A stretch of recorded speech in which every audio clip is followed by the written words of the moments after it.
Muy buenas tardes o buenos días a todos, queridos amigos y amigas de la CAF, de América Móvil, de Comtelca, de CEPAL, de ACIET, de Digital Policy Law Group, sin quienes este evento hubiese sido imposible. Miles de gracias por su apoyo y por su dedicación y trabajo. El hecho de que en plena pandemia hayamos podido organizar un evento como este, un evento de 3 días con invitados del más alto nivel político y corporativo, es una manera y una muestra perfecta, no solo del compromiso de este sector con Iberoamérica y con su futuro, sino precisamente del inmenso potencial de la tecnología, su capacidad de unir gente, de abrir puertas, de tender puentes, incluso en los escenarios más complejos como el que estamos viviendo.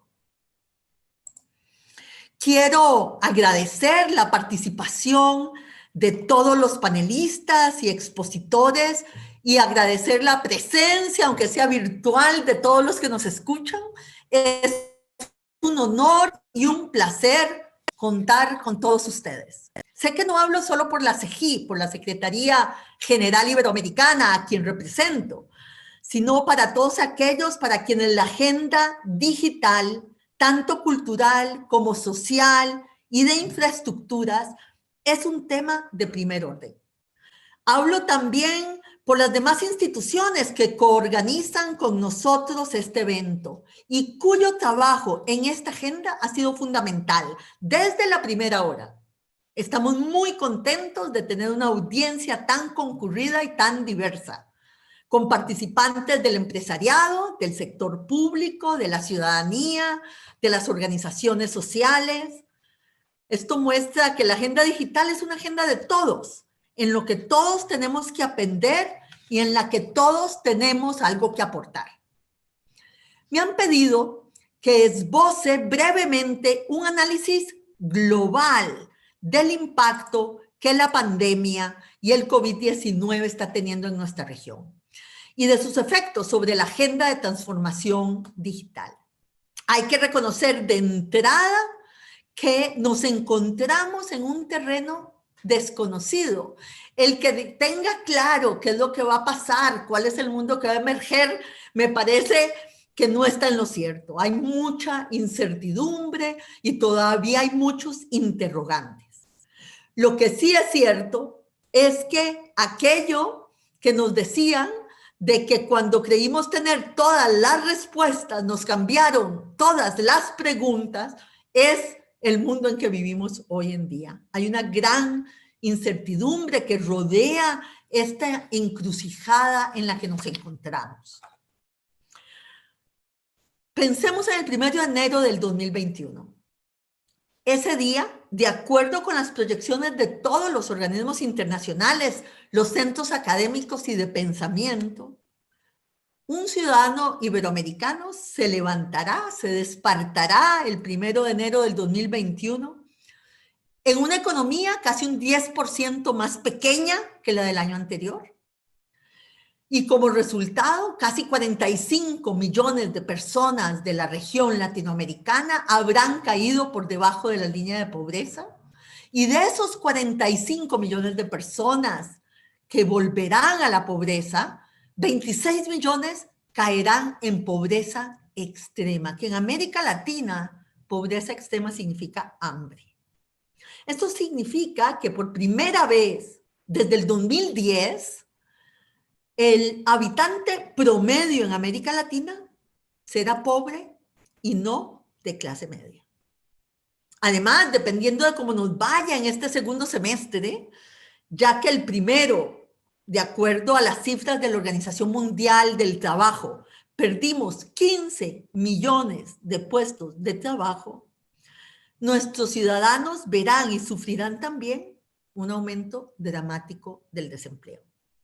La informalidad habrá crecido y, de acuerdo a las cifras de la CEPAL, alrededor de 2.7 millones de empresas formales habrán cerrado. Y estos números no son números basados en supuestos pesimistas, sino que suponen que habrá una recuperación en este segundo semestre y que habrá una vacuna contra el coronavirus a principios del 2021. Sabemos que ambos supuestos son fuertes y que estamos viendo rebrotes ya en 70 países del mundo y en otros la pandemia todavía no cede. Y por otro lado, pues la disponibilidad de la vacuna de manera masiva, en el mejor de los casos, estará en el segundo trimestre del próximo año. Sé que estos números son promedio, que hay una gran heterogeneidad en la región, pero sabemos que las proyecciones son duras y que muestran la realidad, la cruda realidad con la que nos despertaremos el 1 de enero del 2021. Y esto subraya algo muy importante, y es que el sueño que tuvimos cuando toda esta pandemia comenzó, cuando comenzó esta triple crisis sanitaria, económica y social, de que esto iba a ser un evento de corto plazo y que íbamos a tener una recuperación muy rápida, ese sueño se ha desvanecido.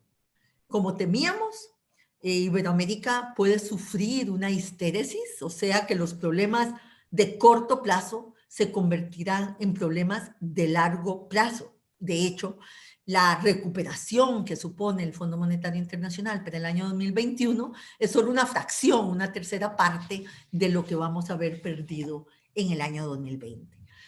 Y no hay manera de decir esto suavemente. El 1 de enero del año que viene, los iberoamericanos despertaremos ante un panorama dramático y complejo. Y es en ese contexto en el que tenemos que situarnos para esbozar las soluciones a la pospandemia a la hora de hablar de la transformación digital, porque la agenda digital, y esto lo digo fuertemente, se ha vuelto ya no un tema de productividad o crecimiento económico inclusivo, sino directamente se ha vuelto un tema de supervivencia. Ni el sector privado, ni las universidades, ni la ciudadanía podrán aguantar un golpe tan duro como el que estamos viviendo si no tenemos soluciones concretas y ambiciosas en este sentido y que sean factibles en el corto plazo con una perspectiva de largo plazo. Están en juego los avances económicos y sociales que hemos tenido en las últimas 2 décadas. Y está en juego la propia estabilidad económica y democrática de nuestros países. Ahora bien, ¿qué ha pasado en el plano digital? Antes de la pandemia se decía ante los expertos que nuestro problema no era que no estuviésemos digitalizados, sino que no le sacábamos suficiente provecho a la digitalización. Que si bien éramos una de las regiones del mundo con más usuarios de Facebook, de Uber, de Rappi, de WhatsApp, solo el 6% de nuestro aparato productivo utilizaba tecnologías digitales. Que usábamos en definitiva el Internet para el ocio y el consumo y no para la productividad, el trabajo y la educación. Y la pandemia nos ha obligado de la noche a la mañana a hacer prácticamente todo en el mundo digital, incluyendo, por supuesto, los temas de trabajo y educación. En la región se han triplicado las tasas de teletrabajo y ha aumentado en un 60% la educación en línea. De hecho, según Telefónica, el presidente de Telefónica aquí en España decía que la transformación digital que ellos esperaban para 5 años había sucedido en apenas 3 meses. Ahora, esta historia de alguna manera de resiliencia, de flexibilidad, de adaptación que hemos visto es una esperanza, pero también es solo la mitad de la historia. Porque mientras la pandemia cerraba estas brechas de que solo utilizábamos, digamos, nuestra capacidad digital para temas de ocio en lugar de para temas de trabajo y de educación, lo cierto es que hay otra brecha que se ha vuelto mucho más profunda durante esta pandemia, que nos preocupaba entonces, pero que se ha vuelto dramática ahora. Y es que esta crisis ha mostrado el verdadero costo de la brecha estructural, de las brechas de desigualdades, en este caso de acceso a Internet, de acceso digital, pero también en todos los otros campos. Y de hecho la pandemia lo que ha hecho es que los déficits estructurales prepandemia han interactuado con nuestras desigualdades, con nuestros déficits estructurales y los ha ampliado y profundizado también. Si me permiten la analogía, el coronavirus interactúa con los países de la misma manera que interactúa con los cuerpos, aprovechándose de las precondiciones médicas, en este caso socioeconómicas, para ampliar y exacerbar su impacto. En la región teníamos, siguiendo esta idea, asma de informalidad, diabetes de pobreza y problemas cardíacos de digitalización. Por eso el impacto ha sido también tan duro. En América Latina, 1/3 de la población, la mayoría en zonas rurales, seguía sin tener acceso al Internet. Y esta población no pudo, por tanto, aprovechar los beneficios que yo mencionaba antes. No ha podido continuar su educación. Tenemos 160 millones de niños, niñas y jóvenes fuera del sistema educativo, y en la educación a distancia o remota, muchos dicen que es en realidad solo remota, porque no hemos podido adaptarnos totalmente a los métodos de educación a distancia, pero en la educación remota pues ha dejado fuera del radar a una mayoría de los niños que se encuentran en los deciles más bajos de ingreso y también en las zonas rurales o más alejadas. Entonces, estos no han podido continuar con su educación, no han podido las micro y pequeñas empresas continuar con su emprendimiento, no han podido gozar de la riqueza cultural que a través del espacio digital nosotros sí teníamos a nuestra disposición. Por ejemplo, la propia Secretaría General Iberoamericana hemos hecho mucho para que nuestra agenda cultural iberoamericana tome acciones concretas para la digitalización y la difusión de contenidos digitales de forma gratuita durante esta pandemia, pero hay una gran parte de la población que no ha podido tener acceso a eso. En todo caso, la brecha digital ha tenido resultados muy binarios. Ha hecho que, si bien por un lado algunos negocios aprovecharon para decirlo, perdón, en inglés, crash course digital para invertir en sí mismo y transformarse, otros negocios tuvieron que cerrar. Y si bien por un lado algunos niños se entrenaron en la educación digital durante el confinamiento, otros se quedaron excluidos del sistema educativo. Que si bien, por un lado, familias pudieron acompañar en remoto a sus mayores que estaban aislados, otros se quedaron en la soledad. Que si un buen porcentaje de la ciudadanía tuvo acceso por primera vez a servicios digitales del Estado, otra buena parte se quedó sin recibir estas ayudas. Y este efecto particularmente binario de la pandemia y el mundo digital subraya una de las verdades fundamentales de la transformación digital. El cambio digital no empieza ni termina en las pantallas que nos conectan a la Internet. Lo digital también está dentro de nosotros, en nuestra manera de trabajar, de relacionarnos, de educarnos, de hacer cultura. Y por eso la agenda digital no es solo tecnológica, sino que también es social, es cultural, es antropológica, es política, es económica. Y cerrar esta brecha no es solo conectar a Internet a aquellos que no lo tenían, que es una condición necesaria, pero no es una condición suficiente, porque también hay que dotarlos de educación, de servicios públicos, de capacidades de emprendimiento, de visiones de un mundo vasto y diverso en el que pueden participar en paz y en democracia. Y así como su impacto es variado, como el impacto de la tecnología es variado, lo que hay que decir hoy en día que es un impacto urgente, y por esa razón me alegra enormemente ver la inmensa variedad de temas que tocaremos en estos 3 días. Hablaremos de industrias 4.0, de conectividad, de tecnología 5G, pero también hablaremos de digitalización para el desarrollo inclusivo y sostenible, de cooperación digital intrarregional e interregional, de nuestros sistemas de gobernanza, hablaremos de cultura, de política pública y de ciudades inteligentes. Queridos amigos y amigas, no hay duda que nos esperan meses y años muy duros, muy complejos, pero debemos tener esperanza.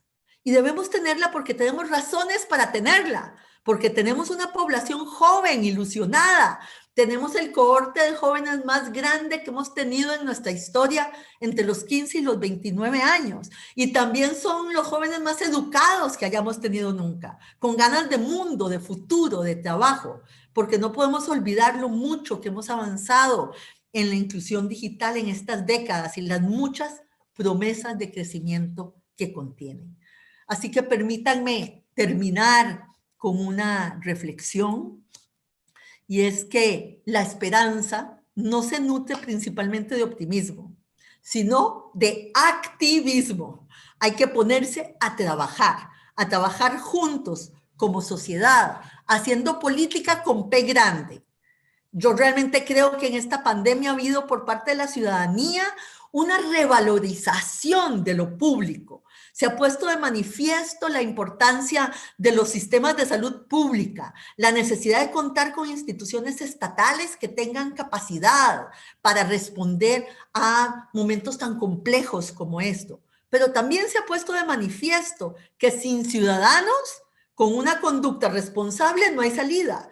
Se ha puesto de manifiesto la importancia de la responsabilidad de las empresas para con la sociedad, para con sus trabajadores, para con sus comunidades.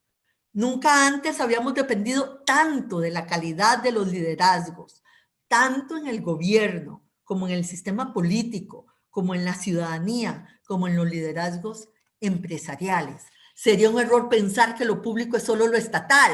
Lo público es aquello que construimos juntos y que tiene valor social. Por eso, la transformación digital debe ser parte de una agenda mayor que la incluya, la agenda de reconstruir el pacto social iberoamericano, que también pasa por lo digital. Una agenda ya no para salir de esta crisis, sino para entrar en un futuro en el que seamos más sostenibles, más resilientes, más prósperos, más justos, pero sobre todo más juntos como sociedad y como región con una mayor comunidad.